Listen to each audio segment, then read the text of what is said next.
Hi, I'm Kim Labriola, a behavior interventionist for Summit Educational Service Center.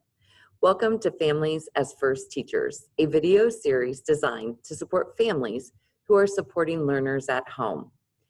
Presently, many families are finding themselves having to help their children navigate remote schoolwork.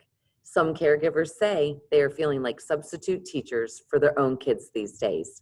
However, what we know about families is that they are their children's first and often best teachers. These short videos are designed by experts in curriculum and instruction, behavior and social emotional support, special education from the Summit County Educational Service Center, and State Support Team Region 8, with the goal of empowering family members for the new teaching role they find themselves in today. My name is Jessica Kimpagna, and I'm also a behavior specialist here at Summit ESC. In today's presentation, entitled Top Tools for Behavior Intervention at Home, we are going to cover things like when behavior happens, why could it be happening? And what would be our best tools for intervention to increase that success doing the schoolwork at home, to increase motivation, and to kind of give you your own strategies as a parent to get through those different situations.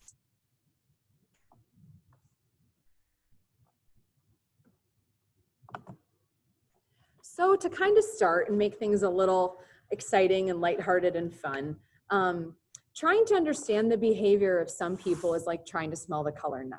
Maybe we feel like this in any situation.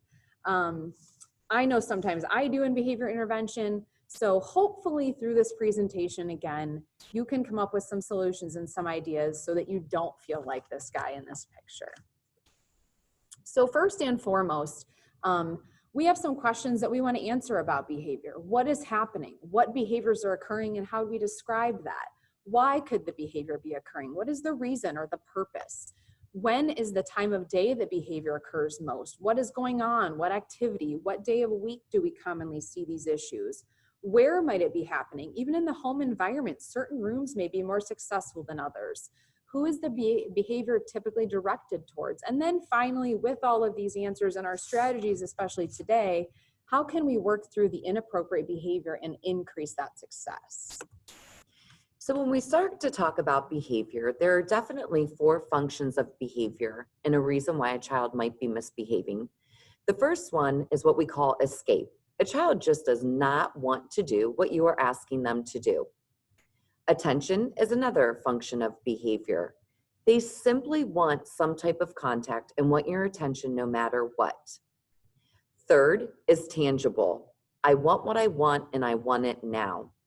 And then we have the 4th function of behavior, which we refer to as sensory or self-stimulatory.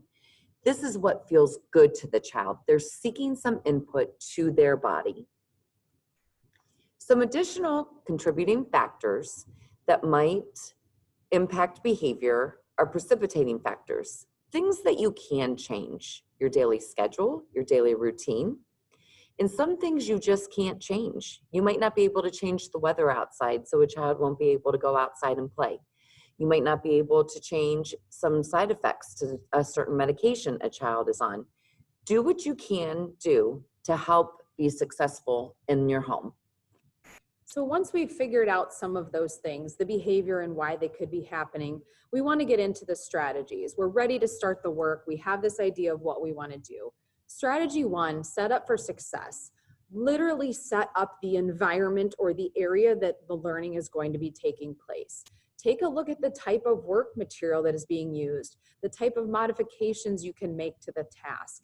And things like this, the teacher may be providing for you in the home environment, but certainly be creative and ask questions about those things and what you can use as well.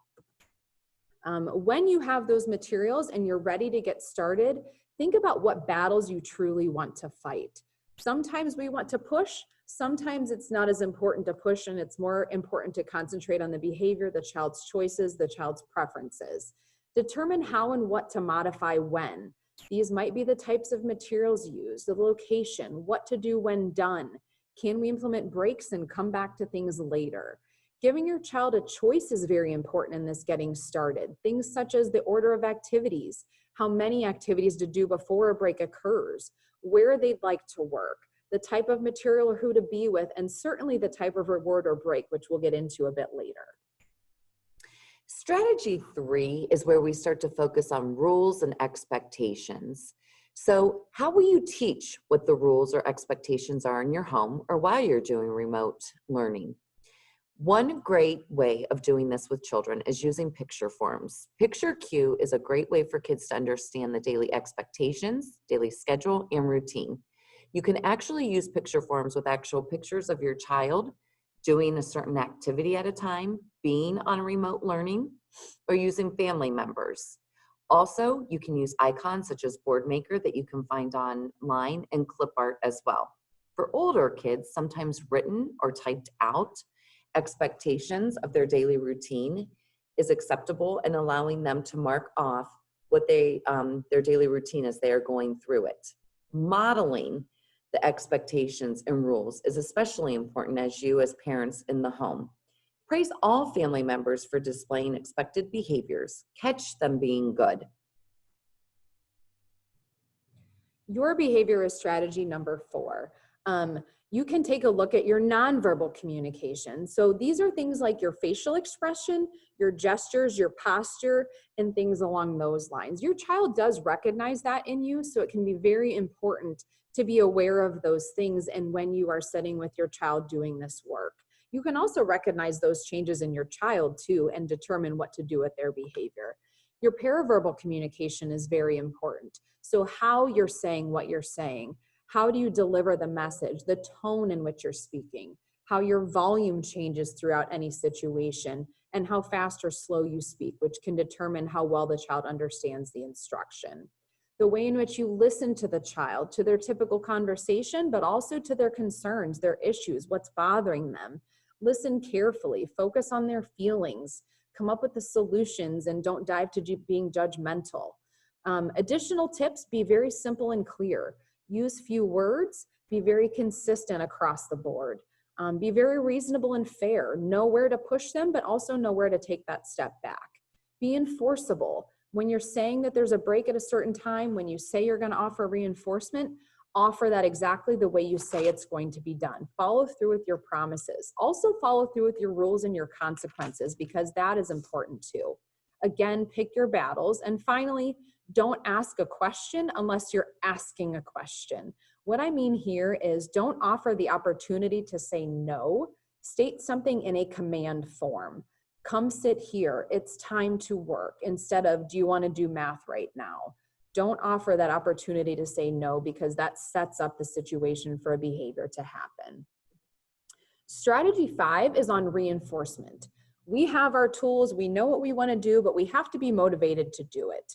The idea here is to catch the child being good as much as possible. And the more that we positively reinforce, the more positive and expected behavior will occur. And believe it or not, there is something for everyone. We do that by observing the child in everything they do, even in the little interests and little things you see them engaging with. Involve the child in the interview and the assessment process. Hey, what would you like to do if you get this done? What might you want to do next? What if we get this done? What would be a great trip we could take? Something like that. Be again creative, because you never know what might work in any given moment. Additionally, be very immediate with your reinforcement. Soon as that task gets done, deliver that reinforcement. Don't let there be a delay, because the connection between I did something so I get something cool has to be very immediate to build the likelihood to do it again in the future. Be very frequent. Sometimes it may have to be every 5 minutes or every 2 questions that are done, or after each worksheet that is completed. And then eventually it can be thinned out later with more success. Vary. So constantly change your reinforcement, change up your options, because what worked today may not work tomorrow, or it may be something new that they're interested in coming up. Use very behavior specific praise. Avoid just consistently saying good job, good job, good job, good job. Really describe what it is that they did was so awesome. I love how you wrote your name with such nice handwriting on this paper. I love how you sat and listened to this lesson, even though I know it was hard. You make me so proud when, fill in the blank. Use what you have when it comes to creating visual supports, other reinforcement. things to motivate your child. You don't have to have fancy programs and printers and laminators and things like that. Use what you have and come up with what works. And again, involve your child in that process. Consider and be careful of things like satiating over things. So spending too much time earning a certain activity, earning something too much and too often. Again, vary up what you're offering and limit the time, because then the child will be more likely to want to earn it again in the future. Strategy 6, we want to focus on breaks. And not only is this for your child, but this is for you too. You know, you need to be taking good self-care of yourself in order to be good for your child. Keep things simple. You know, some ideas just that you can do with your kid is to get out and about. Go outside, take a walk, take a lap around the block, maybe do a little bit of a scavenger hunt. Some other good ideas are doing what we call brain break movements. Let the child get out and kind of move around. Let them do some jumping jacks. Maybe they want to jump rope. They want to go jump on the trampoline. Teaching them breathing activities to help calm their body down can be successful as well. Work on a silly game or a song. Find something that they like on their iPad to dance with or sing along with. And it is okay to schedule a break for these kids. Literally, let the child know you are going to have a break at 10:30, or when you do your math assignment, then you have a break. Or build in a break as much as it is needed throughout the day. There are going to be some days that you're definitely going to need more breaks than other days, and that's okay. Remember, every day is a new day. You can change around your schedule at any given time. Some kids just need some of those brain breaks in order to get themselves back to self-regulation. Most importantly, remember that self-care is important, and it is definitely necessary for all involved, including you, the parent, the caregiver, the teacher at this point in time. Take time to do what you need to do to feel better. If it's making a phone call to someone else who is a good support system, take the time out to do that. Maybe you just want to take a nice bath to relax. It's okay to do that for you. You might want to indulge in your favorite comfort food, take a coffee break, or do something of guilty pleasure that you really like to do. Bring out that book that you've been wanting to read. You need to take care of you in order to help your child be successful as well. Strategy 7 is where we look at different supports that we can implement to help with behavior management, routine, schedule, and consistency within the home. As you can see here, we have some picture schedules. You can either do the picture schedules by taking pictures of the child or using Boardmaker. What you want to do is set the schedule according to what the daily routine is going to be. Have the child be a part of it, taking the picture cues off the schedule, showing them that, hey, we worked with the bubbles, now we're going to take a break. Next is math, then you can do some coloring. Implement a timer as well. You can use this with a cell phone or you can use visual ones. Kids like to hear the timer go off, knowing that now I'm all done. Social stories help kids also understand what rules or expectations are as well.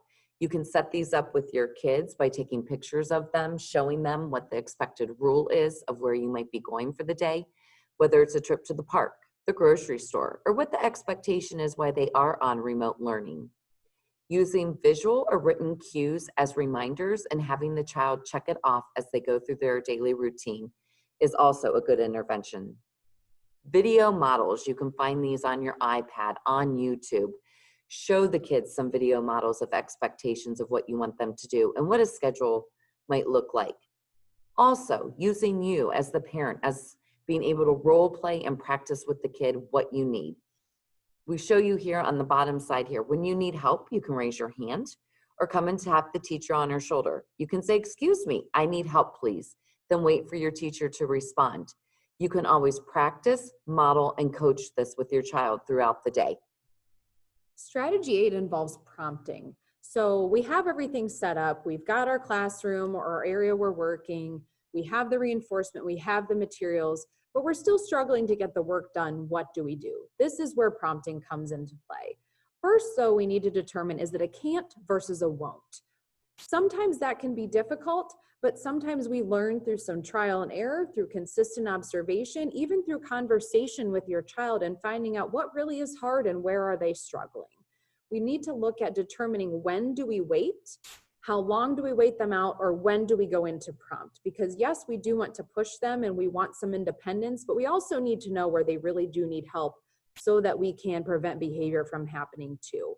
There are different types of prompts. So our full physical is our hand over hand, where we're guiding them, walking them through the situation, through the work, right with them. Partial physical involves just kind of guiding their hand or guiding their arm or starting something for them, and they finish that process. Gestural means we're pointing, so the word they need to find, the number they're looking at, the item that they need to be grabbing. Positional means that we are moving something in such a way that it is closer to them or on a side that they prefer, so they're more likely to find the right answer or the right item. Visual means things like highlighting things, underlining things, printing things in a certain color to stand out so they know where to look or what to do. And then verbal is simply repeating our instruction or modeling a communication for our child so they know what is correct and what they should be saying. Remember this, behavior control comes first. You can do this. Implementing these strategies that we talked about today will help your child function a lot better during remote learning. You may have to consider rule out physical health and or other mental health concerns. Interventions do take time. Be patient. The change will come. The more consistent you are with interventions, the more you will see the change in the behavioral patterns. Small, slow progress is still progress. Remember that. Don't be too hard on yourself. Any little step forward is better than going backwards. There's always a positive somewhere in the day, no matter how bad it seems. Remember, catch them being good, praise them. And remember, the most important thing is to take care of yourself. You can do this. And a couple more things to keep in your mind and to keep in your toolbox. Tell yourself things like, it's okay to feel frustrated. It's okay to feel scared. Let that emotion be expressed and practice that talk with the whole family so the child can say the same thing. Identify those emotions, and then you come up with the strategies to help. Ask questions, any questions. There is no silly or stupid or ridiculous question when it comes to increasing success at home and working through behavior. Finding out who the resources are. Are you reaching out to family, friends, neighbors? How do you connect with the teacher? Any other related service provider you may have outside of the school environment, and how is that going to occur? It's important to focus on things like the materials for the lessons. What can I be using? What are the best options? What is used in the classroom, and how can I copy that at home? What are additional tips for the schoolwork? Are there common phrases that the teacher may use in the classroom that you should say at home as well? What modifications did they use? And again, what can you use at home? What are other ways to increase that consistency across environments? Additional calming strategies, behavior regulation, any way you can ask questions to keep things as close to the school environment as possible are really important and wonderful. And that concludes this model on the top tools for behavior intervention at home. Thank you for joining us. If you found this video helpful, you can find additional ones just like it on the Summit ESC YouTube channel. Just visit YouTube and search for Summit ESC. There you'll find additional brief videos on self-care and social emotional needs, supports for diverse learners, developing a growth mindset, and academic content supports. We hope these videos provide some new ideas, resources, and tips for supporting your learners at home and in life.